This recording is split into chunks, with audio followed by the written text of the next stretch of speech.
నేను చూసిన అత్యంత పురాతనమైన దేవాలయాల్లో ఈ ఆలయం కూడా ఒకటి.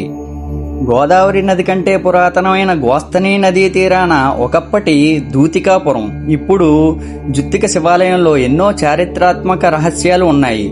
ఇక్కడ శివలింగం శ్రీరాముడి జననానికి ముందే, అంటే లక్షల సంవత్సరాల క్రితమే ప్రతిష్ఠించబడిందని పురాణాలు చెబుతున్నాయి.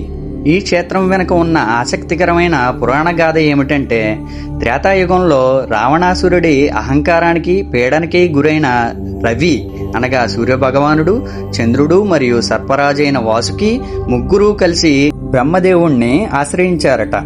ఆ బ్రహ్మదేవుడి సూచనతో రావణ సంహారం కోసం శ్రీరాముడు జన్మించాలనే సంకల్పంతో ఈ పవిత్రమైన గోస్తని నదీ తీరాన పరమశివుణ్ణి ప్రతిష్ఠించారు.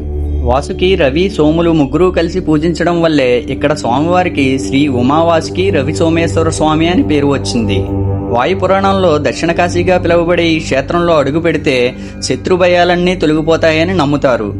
ప్రతి ఒక్కరికి ఏదో ఒక సమస్య ఉంటుంది. ఏం చెయ్యాలో తెలియని సందిగ్ధావస్థలో నుంచి బయటపడాలంటే ఇక్కడ కూర్చుని ఆలోచిస్తే మీ సమస్యకు పరిష్కారం దొరుకుతుంది.